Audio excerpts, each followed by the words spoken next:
আমাদের বাবা, আমাদের মা, আমাদের আপনজন দুনিয়া থেকে যদি চলে যায়, তাদের জন্য আমাদের সবচেয়ে বড় করণীয়, মূল করণীয়, প্রধান করণীয় হলো যে আমরা তাদের জন্য আল্লাহর কাছে দোয়া করি। কত অমানুষ সন্তান আছে যে বাবা অনেক আগে মারা গেছেন, মা অনেক আগে মারা গেছেন, ভুলে গেছে।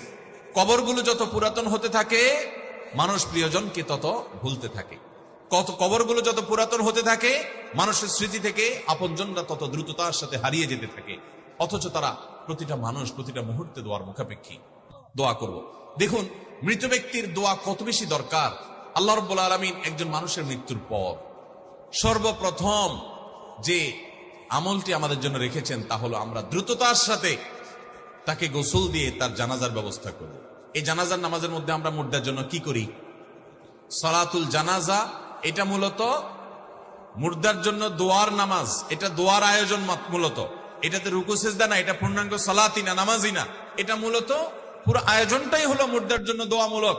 আমরা দোয়া পড়ি, আল্লাহুম্মা ফিরলি হাইয়িনা ওয়া মাইয়িতিনা ওয়া শাহিদিনা ওয়া গায়িবিনা ওয়া সগীরিনা ওয়া কাবীরিনা ওয়া যাকারিনা ওয়া উনসানা আল্লাহুম্মা মান আহইয়াইতাহু মিন্না ফাআহইহি আলাল ইসলাম ওয়া মান তাওয়াফাইতাহু মিন্না ফাতাওয়াফাহু আলাল ঈমান আল্লাহুম্মা লা তাহরিমনা আজরাহু আল্লাহুম্মা লা তাহরিমনা আজরাহু ওয়া লা তাফতিননা বা'দাহু। এই যে হাদিস ওয়ালা তুযিল্লানা বা'দা, কোন riwayতে আসছে। এই হাদিসটি সহিহ মুসলিমে এবং সুনানে আরবাআ অর্থাৎ হাদিসের প্রসিদ্ধ 4টি সুনান গ্রন্থে তিরমিজি, নাসাই, আবু দাউদ, ইবনে মাজাহ এবং সহিহ মুসলিমে বর্ণিত হয়েছে। এই দোয়ার অর্থ আমরা অনেকে জানি, অনেকে জানি না। আল্লাহুম্মা ফিরলি হাইয়িনা, আল্লাহ আমাদের জীবিতদেরকে মাফ করে দিন। ওয়া মাইয়িতিনা, আমাদের মৃতদেরকে মাফ করে দিন।